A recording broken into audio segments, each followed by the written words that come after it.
y'all, Happy New Year. I am seeing so many of you just show up and be your authentic, badass, beautiful selves today that I just had to jump in as well. It's 2018 and I couldn't be more excited for what this year has in store. At the end of the year, I always pause and I go back and I reflect on the previous year. And this year, I actually took a look back the past 5 years just to see where I've grown and what else I need to work on to really become and embody the person that I want to be in the world. And I found some interesting things. I think as we're going through day-to-day life, we often don't give ourselves credit for all of the things that we've learned and how much we've grown. And I think at the beginning of the year is a great time to really look at those successes. Where have you made progress in the past? And then how can you build on that from here on out and continue to grow? So I was looking at 2015 and 2015, I started the year with a lot of goals, but I fell into a relationship that was so wrong for me. It was really toxic from the start, and I gave away so much of myself. I gave away my hopes, my dreams, my goals for the future, my self-esteem, my self-worth. I isolated.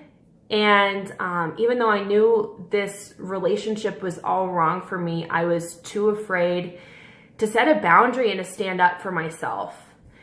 And so when 2016 came around, I chose a word for the year, and the word was love.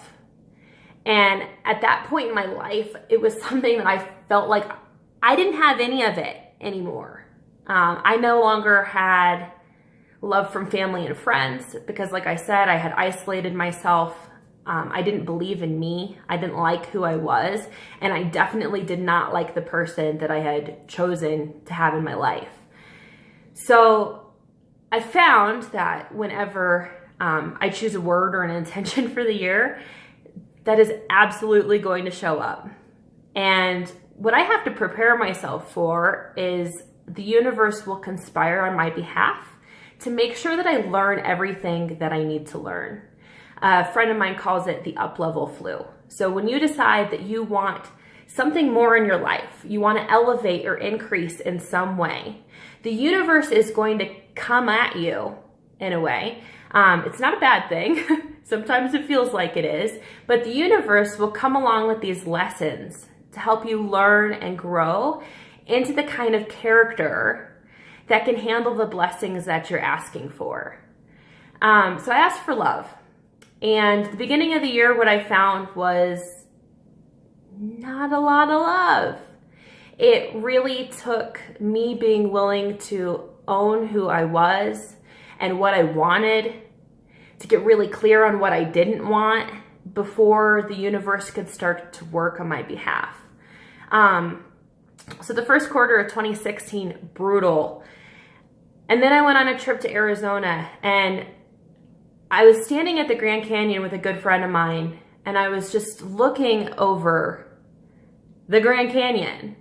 And it struck me that if my higher power, the creator of the universe, can create something that prolific, that grand, the creator of the universe can probably handle me and my life and my problems. And I let it go. And what ended up happening, I ended up in a court battle with this individual that was living with me. My best friend had to pay professional movers to get him out of my house. It was nonsense. It was honestly the darkest, hardest period of my life. But in this time, I fell in love with my best friend. Patrick was just a coworker and a friend at the time. And he was there for me. He was a safe spot, and it was somewhere that I felt like I could actually be Brooke. I could actually just show up and be myself and that was okay, and that was enough, and it wasn't too much.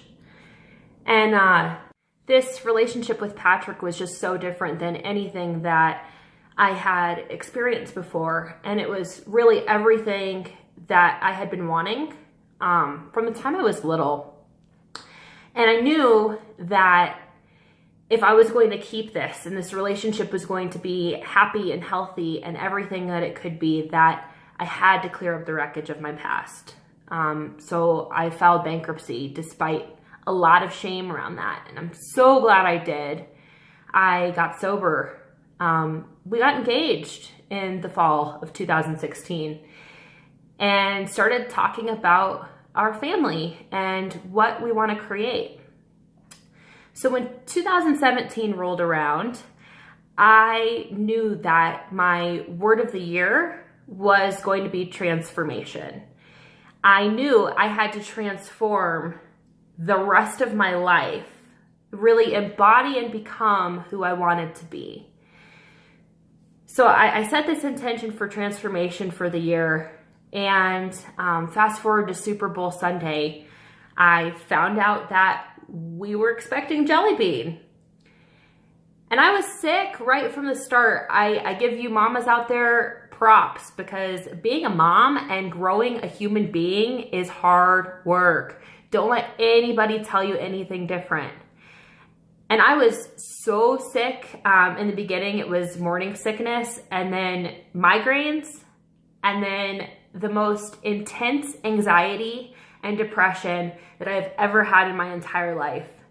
I wanted to crawl out of my skin at times. There were days I could not pull myself out of bed.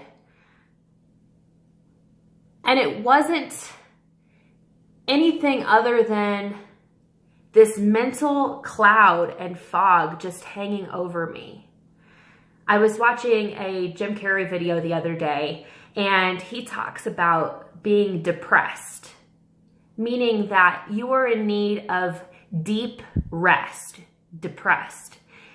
And I love that, because that's what I really needed. My soul had to back down. I had to go recharge. I had to go within my being and my soul and do some work, some really deep-rooted foundational work last year. And in the process, I found me.